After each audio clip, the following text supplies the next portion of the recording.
This video describes an irrigating splitter for pre-Phaco splitting of the nucleus.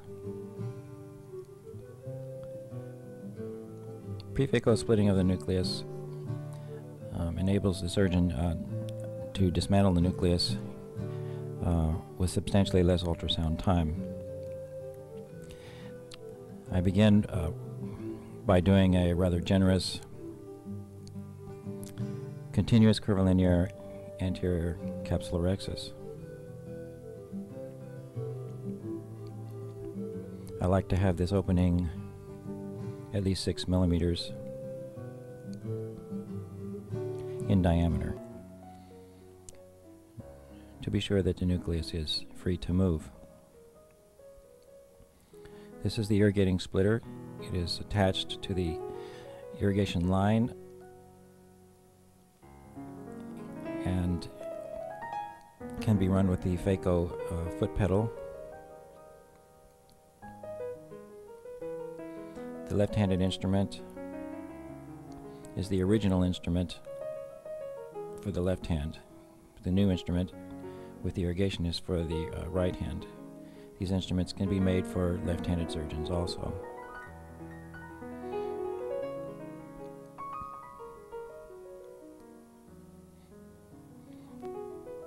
You can use the right hand to pull the nucleus down to visualize the edge of the nucleus.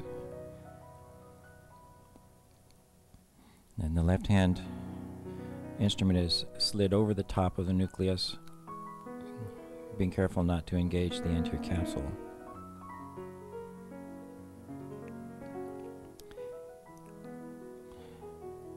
The nucleus is first split into halves and then quarters,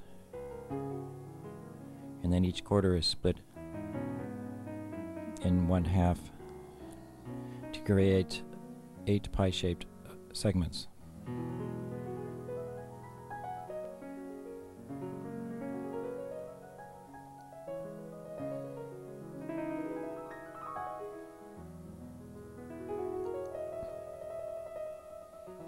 Now rotating the nucleus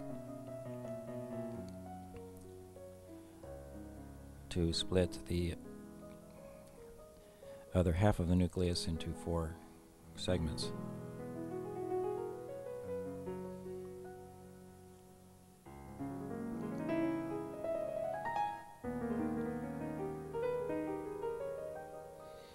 The advantage of the irrigation is better visualization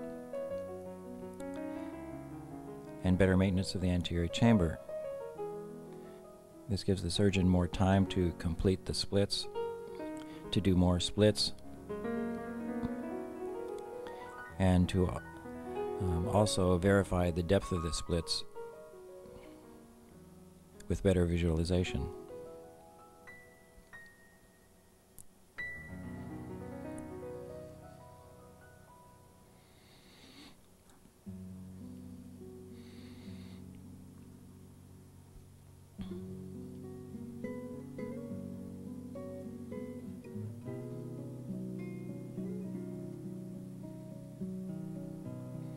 So I'm rotating and checking the splits to be sure that they look adequate.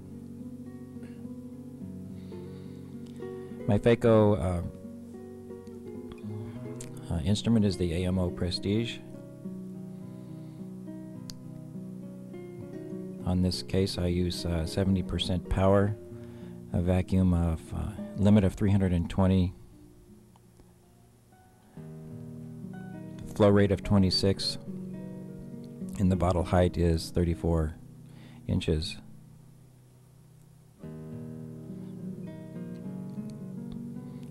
One can do a one-handed Phaco technique with this, but it is a little easier to use a second instrument.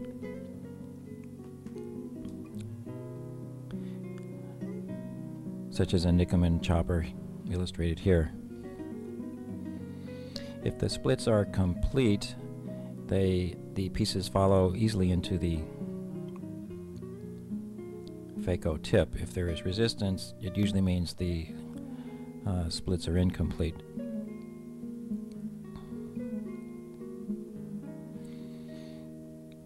I prefer a 19 gauge Phaco tip with a 15-degree bevel.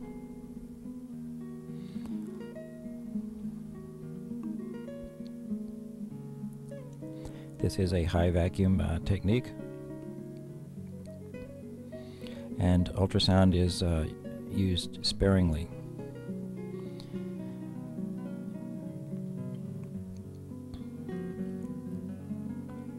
My average ultrasound time on all of my cataracts at this point is around 14 seconds.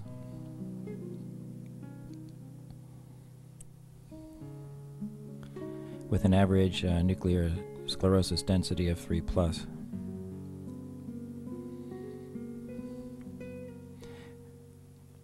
Here's another case showing the insertion of the instrument, which is rotated horizontal before pushing it through the wound.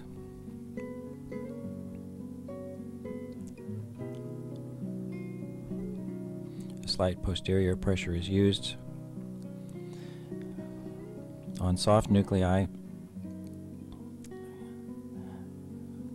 a slight posterior pressure is usually enough to go deep enough through the lens, but on hard nuclei, one needs to get around the edge of the lens with the left-handed instrument, since the tip of the instrument will not punch easily through the hard nucleus.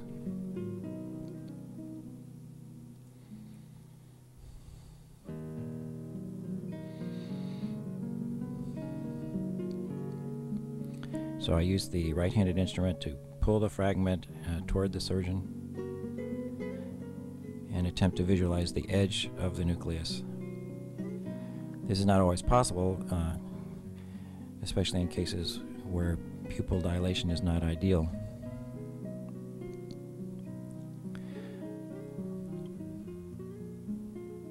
In those cases where one cannot actually visualize the left-handed instrument going over the edge, one can get a sense of it going over the edge when the shaft of the instrument comes to lie on the surface of the nucleus as it passes over the edge.